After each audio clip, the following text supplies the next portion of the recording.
Hello, all you grateful truth seekers out there. This is Chris, and this is podcast number 2 for September 24th, 2025. I just wanted to give everyone some updates. I have 5 of them, as a matter of fact, that I want to go over. And I just wanted everyone to be able to hear my own original voice for a change, since I've been doing so many AI voiceovers. So, this is the real Chris. This is not a voiceover. If you can, remember it. You'll know my voice. Topic number 1. September Sobriety. We did a few videos at the start of this month discussing who wanted to join me or who wanted to try to do a sober September. And we're nearing the end of it. So I hope some of you are celebrating your 24th day of sobriety. We did a mid-month recap around the 15th, talking about some strategies that you can employ to help get you through to the end. Hopefully you worked on a few of those. And I know that most of you are here walking a sober journey, trying to walk a sober journey, or you're doing what I talk about in the book. You've drawn a truce and you're moderating. And one of the key tactics of moderation, one of the tools that I have in the toolkit, is an extended period of sobriety every year. So right now I'm working on 125 day sobriety period myself, now till the end of the year. But I didn't want to have too high of expectations, so I thought I would let's get 1 month in. So I want to think about, what are we going to do if we get to the end of the month? How are we going to celebrate? Well, in classic Chris fashion, I would go out and get royally drunk and party like crazy for a few days. I did that many, many times as I tried to embrace abstinence and sobriety. In the rooms of AA, this is a failure. This is, you're back to day one. Your head is down. Your eyes are closed. You no longer have that pep in your step because you're back to day one. I just think that's so harsh. Hence, why only about 10% of people ever get 1 year of constant sobriety, either in rehab or in the rooms of AA. I believe that you should have a third choice, which is called moderation, moderately drinking. Will this work for everyone? No. Some people, you need to stay abstinence. You need to stop drinking, stop drug use, and your goal needs to be the rest of your life. But for many, that doesn't work. And we don't want to go back and achieve another bottom, one that's even worse than the bottom we had before. So if you're going to go out and party on October 1st, good for you.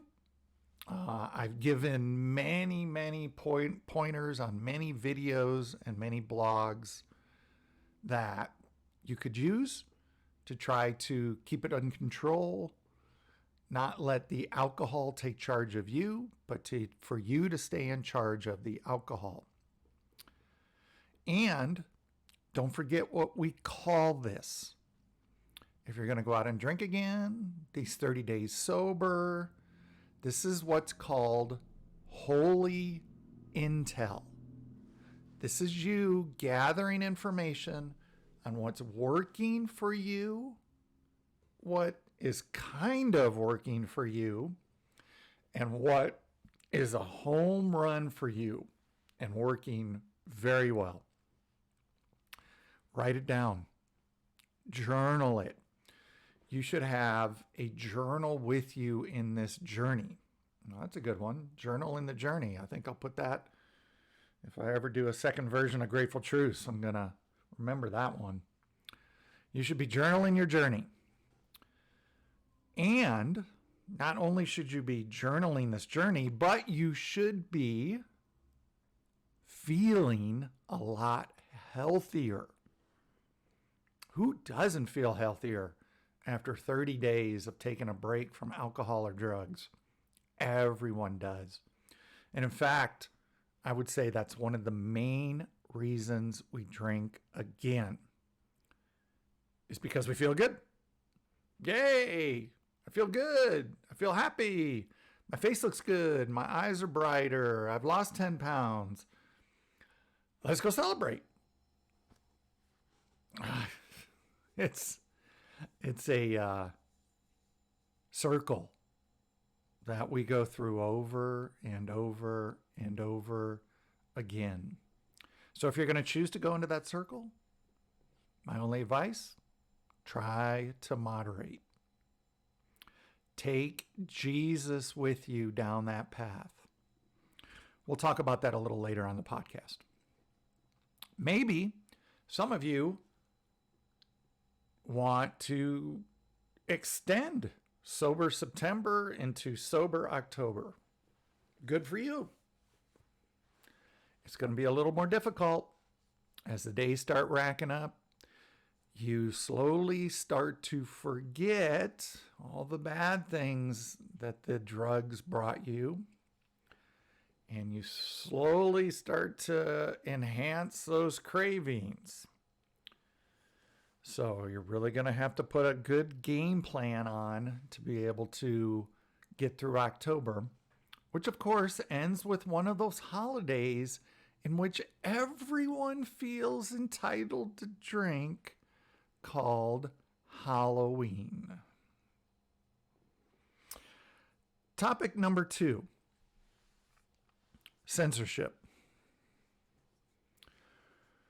Well, I know my YouTube channel is still new and under reviews. And YouTube decided to review one of my 9-minute video clips in which I talked about alcohol as a poison. And they gave me some feedback. And I'm laughing because I'd be crying if I didn't. I thought it was one of the best videos I've done. I hope you feel the same. I was extremely happy with the script. I was very happy with the voiceover. I liked the B-roll. The thumbnail was pulled people in. The timing is right where I wanted. I like the 10-minute video, usually 6 to 10 minutes. I can get the message across.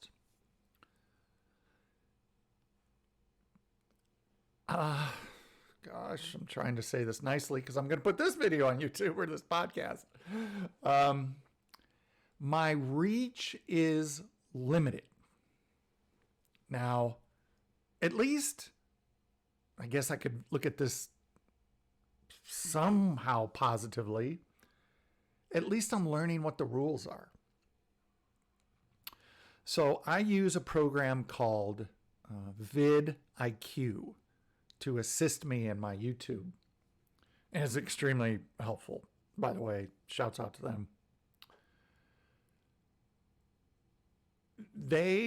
When I wrote the script, they highlighted the word beer and the word alcohol as potentially not allowed, inflammatory, a trigger word, whatever you want to call it. And I'm thinking to myself, well, my channel is discussing how us alcoholics and addicts can gain some sobriety, some techniques in how to gain that sobriety, and discuss current events associated with the topic. So, of course, I have to use the words alcohol or drugs or beer or wine or whiskey. I don't know how I'd get this message across if I didn't use those words. So I didn't self-edit, and I ran with it. And when you first put a YouTube video up, it does what's called a copyright search. And that video was not flagged at all for any problems, any copyright material. I purposely didn't even put any music on that video because that's where most of my copyright strikes are coming from. But about 3 days later, I got the email that said, essentially, because this video is getting a lot of views, more than your other videos, we looked at it and we are limiting your reach. You're still active. We just can't allow videos that discuss alcohol in certain countries. And they didn't list all the countries, but essentially they're saying this can't be seen anywhere in the Middle East. This can't be seen in countries where alcohol is banned. This can't be seen in countries where there's legislation that doesn't allow the discussion of alcohol on YouTube. Not great to know, right? I wish it would have told me earlier, but that's okay.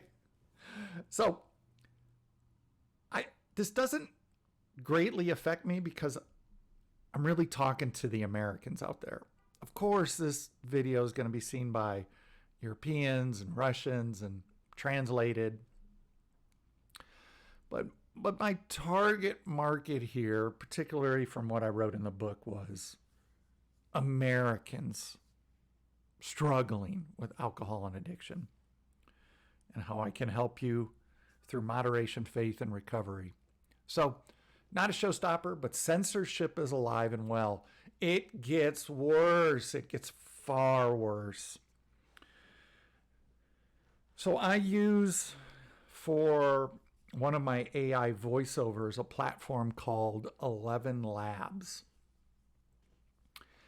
And I'm not crazy happy with my AI voiceover, which is why I rarely use it. Did you ever listen to yourself talk? We hear one way that we think we sound, and then when you hear it played back to you on a video or on an avatar, I went, oh my gosh, do I sound like that? I don't think I'm going to win a lot of viewers necessarily with my voice. Maybe I'll be proven wrong in that. Regardless, 11 Labs is one of the best out there, bar none. Highly recommended. A lot of people who are doing the AI avatars on YouTube all use 11 Labs. So I produced a script the other day, I guess, talking about controversial items such as autism and Tylenol and the current administration and my views on it. Obviously, this wasn't something I was going to share with you. This isn't a Grateful Truce topic. I was really just trying a new version that they put out. And I was trying to hear my voice in that version versus the old version. When I went to download it, because I wanted my wife to hear it and provide me feedback as well, it wouldn't let me download it. It wouldn't let me share it.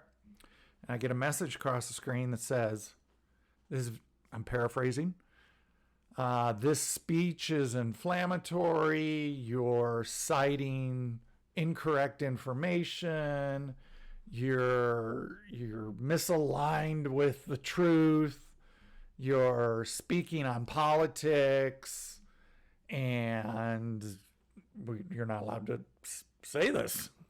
What? What do you mean? I mean, I've done a lot of speaking in my day, so I can get very inflammatory if I so choose. This was cupcake level. This was first grade level of inflammatory speech. Anything but. So it told me I could fill out a form and send it to the censorship committee. Who the hell is that? Blah, blah, blah. Now, this is a service that I pay for. And when I'm talking on YouTube, it's for free. When I'm talking on Facebook, it's for free. I know there are options to pay for it. I typically do not use those options. But I paid a year ahead of time for 11 Labs to get the discount. and they're flat out censoring speech. This is a platform whose business is speech. Right? This is all they do, is versions of voiceovers and how you can change your speech. This is all they do. And they're flat out censoring. So they told me I agreed to the censorship and this moderation through the terms of service. Oh, really? So as you know, none of us can even sign up for YouTube or anything unless we agree to their terms of service. And 11 Labs is no different. So I went and I read the terms of service, and it is shockingly evil. So I did do an entire video on this, and I wasn't sure it was for all of you. It was more targeted toward my other YouTube channel. So if you want the real details as to what it is 11 Labs is doing and how they're censoring speech, head on over to my second YouTube channel called The AGI Dilemma, which is my second book. I purposely have separated that from this channel because it's a wildly different topic. If you like what you hear over there, please subscribe and join me on that mission as well. Censorship is alive and well. Topic number 3.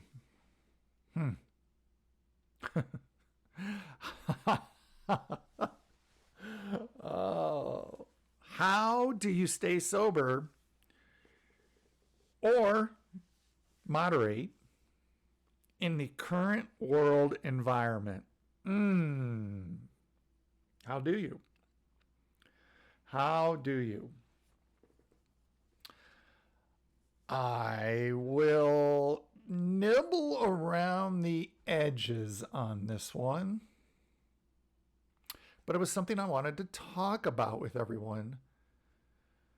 And I want to do it more at a macro level than a micro level. So, this is for the Americans, essentially, that are listening to this video. Your country has descended into a very dark, profoundly dark place. It doesn't matter what topic you talk about. We are divided, balkanized, tribal.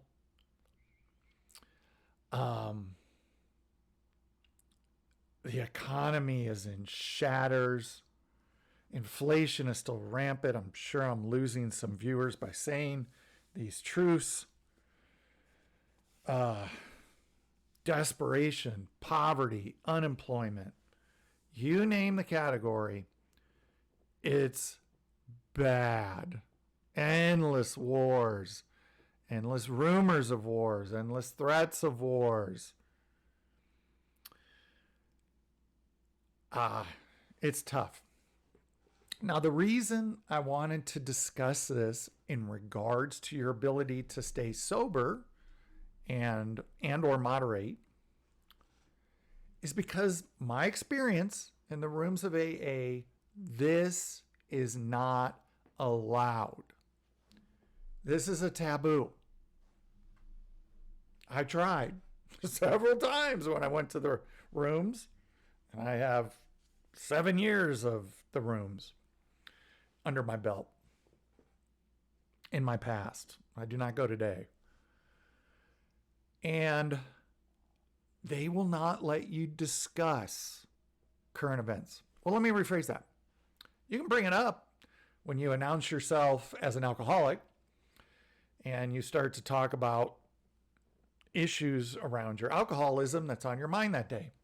But if you go down the road of, yeah, you know, I can't believe the political environment in this country when blah, blah, blah says blah, blah, blah, he's completely lying. And then you have blah, blah, and this is horrible. And I just want to go drink and I can't believe you,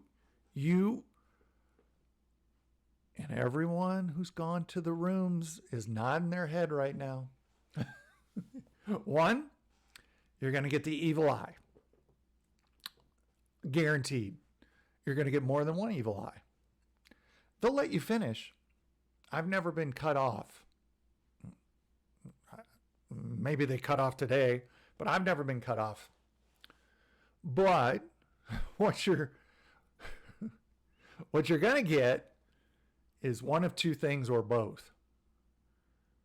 Someone with 20 plus years is going to come up next. They're going to introduce themselves. Everyone knows this person. They got a ton of time.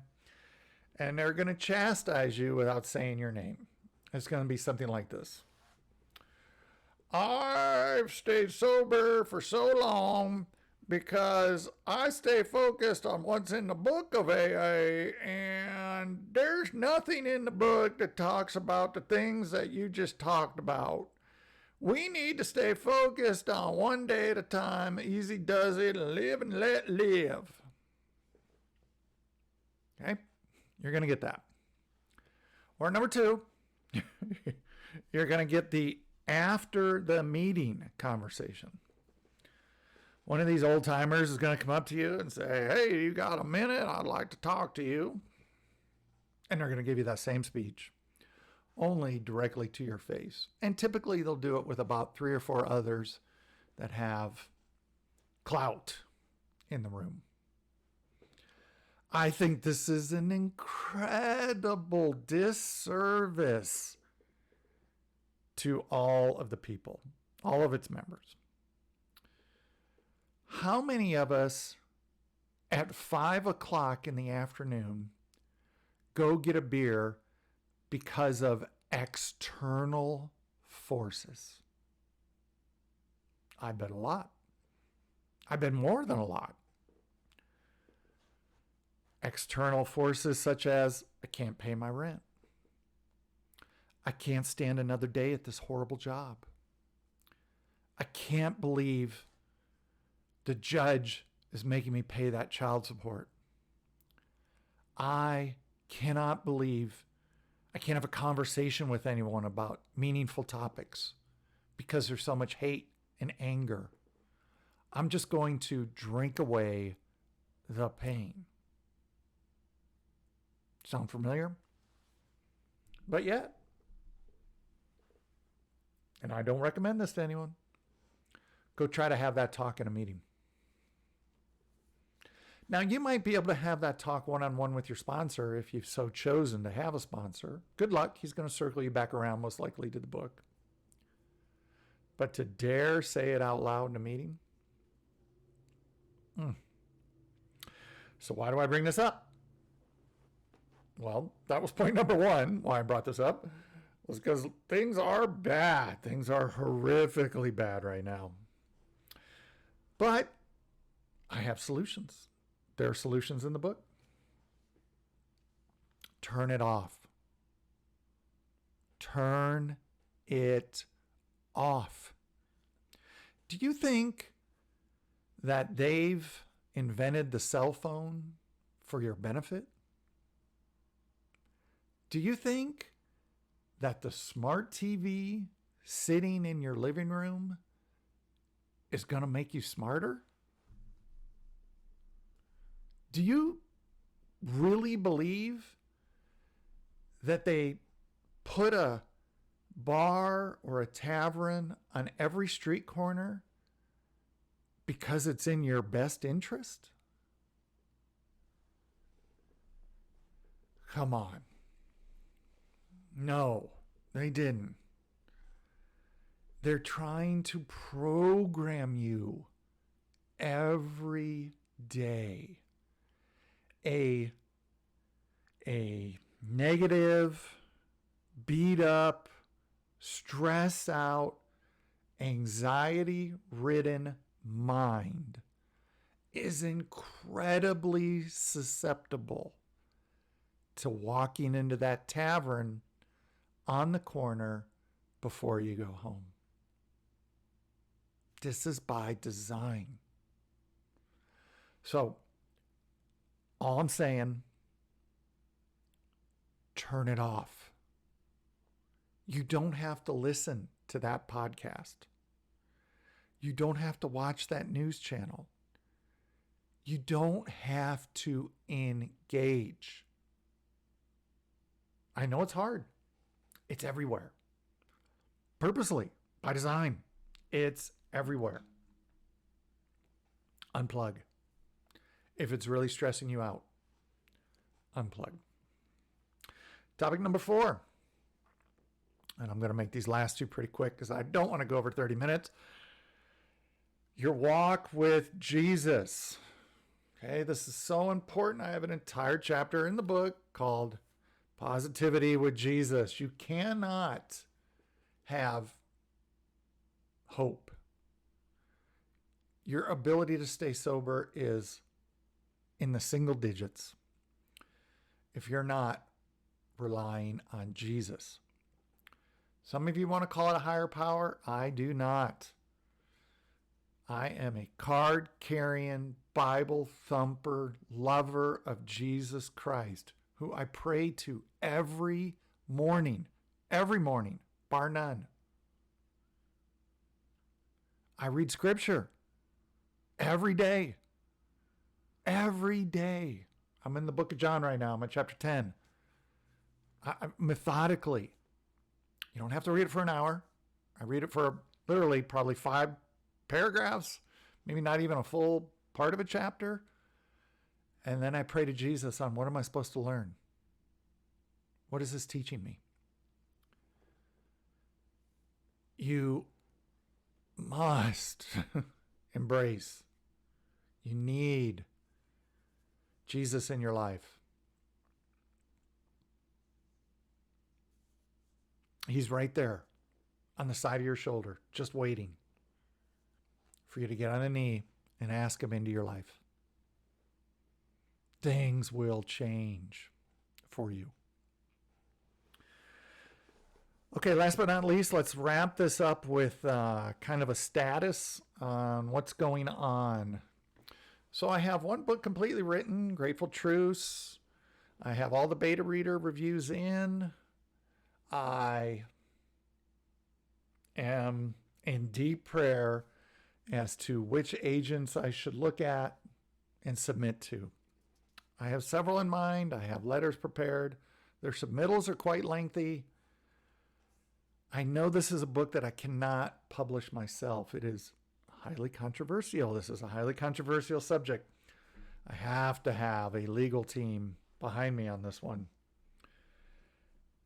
And this will be such a dramatic change in my life that I am walking this one slowly. I can answer all of your questions about what I wrote. I might even put several chapters up on my blog, gratefultruce.com, while I'm waiting to get this formally published. It's published. I have a copy in my hand. All I got to do is make it available for sale. Book number 2, The AGI Dilemma, talking about mankind's insane push toward artificial general intelligence. Is it going to be our savior, our oppressor, or our replacement? That book I have completely outlined. It's going to be long. I have 16 chapters. The outline itself is 15,000 words. I have done a ton of research